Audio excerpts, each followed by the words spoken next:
சாம்பார் வைக்கலாங்க. அதுக்கு நான் 1 கப் துவரப்பருப்பு எடுத்து கழுவிட்டேன். இதில் காயெல்லாம் போட்டுக்கலாம். தக்காளி நிறைய சேர்த்து சாம்பார் வைக்கலாம்.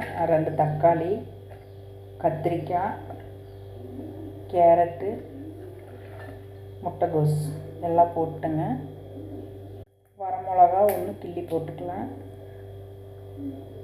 மஞ்சள் பொடி கொஞ்சம் போட்டு தண்ணி ஊற்றிடலாம்.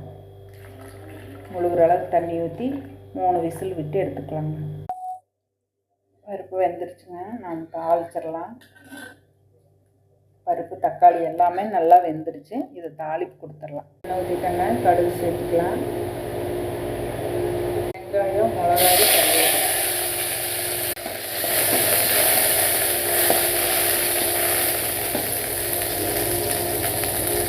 வெங்காயம் கொஞ்சம் வேகிட்டு அப்புறம் குழம்பு ஊற்றிடலாம்.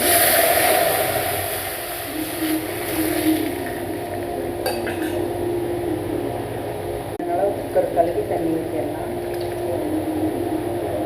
தேவையான உப்பு சேர்த்துக்கலாம். சாம்பார் கொதிச்சிருச்சுங்க. கொஞ்சம் மிளகாத்தூள் போட்டுக்கலாம். சாம்பார் பொடி கொஞ்சம் போட்டுக்கலாம்.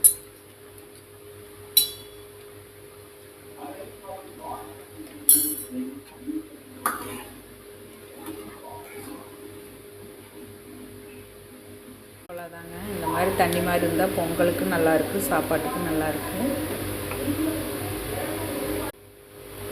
கொத்தமல்லி தழை கொஞ்சம் போட்டு இறக்கிடுவோம். அவ்வளோதான்.